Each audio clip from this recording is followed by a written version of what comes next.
जय हिंद दोस्तों। देखिए, आज जो इस वीडियो है ना, ये वीडियो किसी भी पेंट रिगार्डिंग नहीं है, किसी भी पेंट रिलेटिव नहीं है।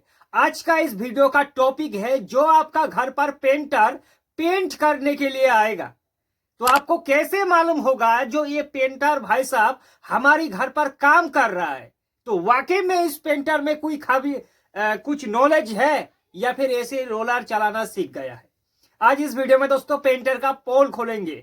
मेरे जितने भी पेंटर भाई है हमारे वीडियो को देख रहा है, भाई साहब बुरा मत मानना, क्योंकि वर्तमान में बहुत ज्यादा पेंटर मतलब खराब काम करके पेंटर का बदनाम भी करता है। तो पेंटर एक्चुअल में दोस्तों क्या आखिर हमारी घर पर गड़बड़ी करता है, ये हमें एक्चुअल में जानना है। और आप इसी तरह से पता भी कर सकेंगे कि ये जो पेंटर है ये एक्चुअल में असली पेंटर है या फिर नकली पेंटर है। ठीक है, तो देखिए दोस्तों, काम जो पेंटर का काम होता है, जो आप घर पर लाइक आपका एक घर है, एक मकान है, तो उस घर पर आप पेंट करेंगे तो जाहिर सी बात है, या तो आप दोस्तों जो आप पेंट करेंगे उसी कंपनी का होम पेंटिंग सर्विस लेंगे, या फिर जो लोकल पेंटर होता है उसके हाथों से आप लोग पेंट करवाएंगे। ठीक है, अब लोकल जो पेंटर होता है वही पेंटर फिर दो तरीका से काम करता है। एक होता है ठेके में, यानी कि स्क्वायर फीट के हिसाब से काम लेता है पेंटर। लाइक ये अगर आपकी एक घर है तो उस पर आपको प्राइमर करना है, पुट्टी करना है और पेंट करना है, तो कुल मिलाकर तीनों चीज मिलाकर दोस्तों लाइक आपका 10 रुपया या फिर 12 रुपया ऐसे होता है पेंटर का काम, कि एक स्क्वायर फीट का 10 या 12 रुपया हम आपको देंगे और उसके बदले में आप पूरा हमारा जो मकान है उसको पेंट करना। और दूसरी तरफ ये होता है कि भैया आपको मैं ठेके पर काम नहीं दूंगा, आप लोग पेंटर दो पेंटर है तो आपको मैं पर डे के हिसाब से पैसा दूंगा। लाइक एक दिन का अगर 500 रुपया होगा या फिर 700 800 1000 रुपया जो भी होगा वो आपको दिन के हिसाब से दिया जाएगा। तो दिन के हिसाब से अगर काम देंगे दोस्तों, इसमें भी फायदा फिर आपका ही है, क्योंकि जो काम करेगा वो देख सुनकर करेगा। लेकिन मान लीजिए आप घर पर नहीं रह सकते, फिर बाहर में आप ऑफिस में काम करने के लिए जाएंगे, तो उस केस पर आपको ठेके में काम देना ही पड़ेगा। ठीक है, तो ठेके में क्या क्या काम होता है पेंटर का, सिर्फ पेंट करने से नहीं होता है, उस पर क्या क्या काम होता है पेंटर का ये पहले जानिए। सबसे पहले स्टेप देखना कि अगर आप लोग किसी भी पेंटर को ठेके पर काम देंगे तो उसका साथ ये भी ऐड होता है कि सबसे पहले अगर आपकी बाहरी दीवारों का पेंट कर रहा हो या फिर अंदर की दीवारों पर, दोनों केस में जो हमारा वॉल्स होता है, वॉल्स को सेंटिंग पेपर से सेंट करना जरूरी होता है दोस्तों।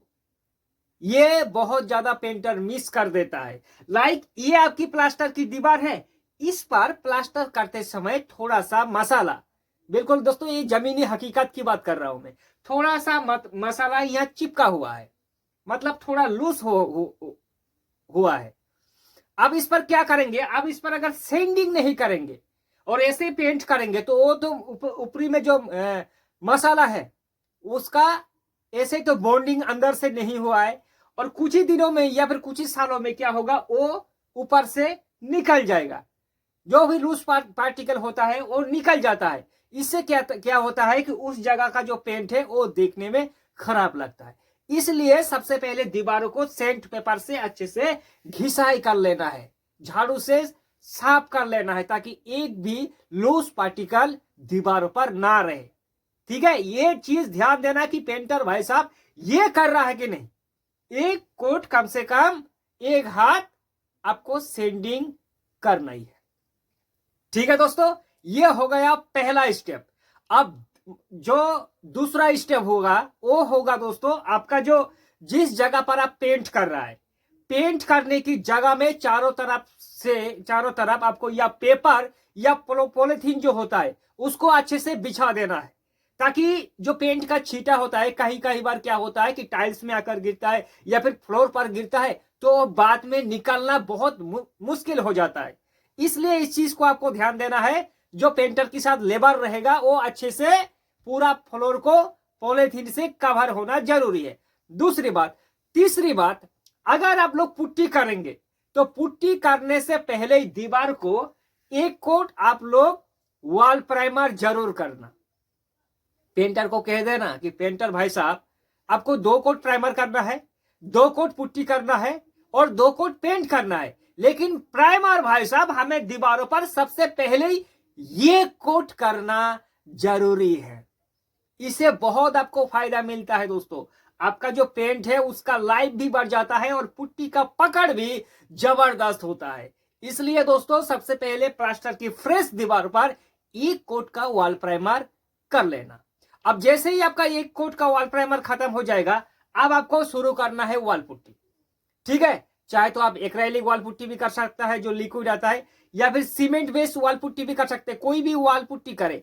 अब वॉल पुट्टी करते समय 2 चीजों का आपको ध्यान देना है। पेंटर को कहना है कि भाई साहब आपको हम लोग ठेके पर काम दे दिया है। अब ऐसा नहीं कि ठेके पर काम दिया है तो आप अपनी मनमानी करेंगे। हमें क्या करना है, हमारी प्लास्टर की दीवारों पर जो वॉल पुट्टी आप लोग चढ़ा रहा है उसका थिकनेस 1.5 mm से ज्यादा नहीं होना चाहिए। ऐसा नहीं कि भाई साहब पेंटर अपनी मनमानी कर रहा है, ऐसे पतला को उठा के ऐसे ऐसे करके पुट्टी का काम कर रहा है। इसे अगर ज्यादा पुट्टी मोटाई करेंगे दोस्त तो पुट्टी बाद में जाके ढक ढक करके आवाज आएगा, क्रैक्स आएगा, या फिर पुट्टी उखाड़ के नीचे नाम जाएगा। जितनी पुट्टी का थिकनेस कम होगा बाबू मोसाई, उतना ही आपका पुट्टी का जो लाइफ है, ड्यूरेबिलिटी है, वो ज्यादा रहेगा। ठीक है दोस्तों, तो ये चीज आपको समझना है। और तीसरी चीज ये भी आपको ध्यान देना है, पेंटर को जैसे आप काम ठेके पे काम देंगे तो पेंटर क्या करेगा कि भैया जल्दबाजी में काम करेगा। ठीक है, ये बात का ही हद तक ठीक है कि पेंटर को जल्दबाजी में काम करना है, स्पीड में काम करना है। ठीक है, लेकिन अपनी जो काम होता है उसको सही ढंग से करना है। लाइक जैसे कि आप लोग मान लीजिए पुट्टी को मिक्सिंग कर चुका है। अब पुट्टी मिक्सिंग करने की बाद क्या होता है कि किसी पेंटर क्या करता है कि भैया जितना पुट्टी दीवारों पर लगा नहीं सकते उससे ज्यादा पुट्टी मिक्सिंग कर देता है। और मिक्सिंग करने की बाद कोई चला जाता है दोस्तों चाय पीने, या कोई लंच करने चला जाएगा, तो क्या होगा, वो पुट्टी धीरे धीरे उसका जो पावर है, क्षमता है, वो घटना शुरू हो जाएगा। इसलिए जितनी जल्दी हो सके पुट्टी को पेंटर को कह देना कि भाई साहब 1 से लेकर 1.5 घंटा के अंदर पुट्टी को लिपटा देना है, 1.5 घंटा से ऊपर नहीं जाना है। लंच से पहले जो पुट्टी आपने मिक्स किया है उसको लगा दो, बाद में जाके लंच करो। ठीक है दोस्तों, क्योंकि पुट्टी धीरे धीरे उसका स्ट्रेच जो होता है वो काम होना शुरू होता है। तो समझ में आया दोस्त, ये पहला स्टेप हो गया। अब जैसे ही आपका पहला स्टेप वॉल पुट्टी का हो गया, होने की बाद नेक्स्ट डे, अगले दिन आके या फिर 6 घंटे की बाद, 4 से 6 घंटे की बाद जब पुट्टी सूख जाए, फिर डबल कोट आपको करना होगा। डबल कोट सेम प्रोसेस से आपको कर लेना है। करने की बाद अब बारी आता है दोस्तों क्या, पुट्टी सैंडिंग करने का। पुट्टी तो मजा ही करना है, उसको स्मूथ बनाना है। वो सीरीज कागज से ही होता है, सेंट पेपर से होता है। 150, 150 ऐसे सेंट पेपर से सेंडिंग किया जाता है। ठीक है दोस्तों, अब सेंडिंग में क्या आपको ध्यान देना है, जो आपका लाइट होता है, लाइट लगा के आपको चेक करना है ऐसे करके। जो भाई साहब जो पुट्टी घिसाई करते समय लाइक ऐसे ऐसे करके, घर थोड़ा लाइट नहीं है, ऐसे ऐसे घिसाई करके छोड़ देगा। बाद में क्या होगा, जब आपका लाइट लगेगा दीवारों पर तो वो दिखाई देगा कि भैया इस जगह पर सही ढंग से घिसाई नहीं हुआ है। इसलिए लाइट लगा के अच्छे से चेक कर लेना कि कहीं जगह पर ऊंचा नीचा तो नहीं है। ठीक है दोस्तों, ये स्टेप भी खत्म हो गया। खत्म होने की बाद दोस्तों अगले स्टेप जो आता है वो आता है पुट्टी के ऊपर हमें करना है प्राइमर। तो प्राइमर कौन सा करेंगे, अगर हम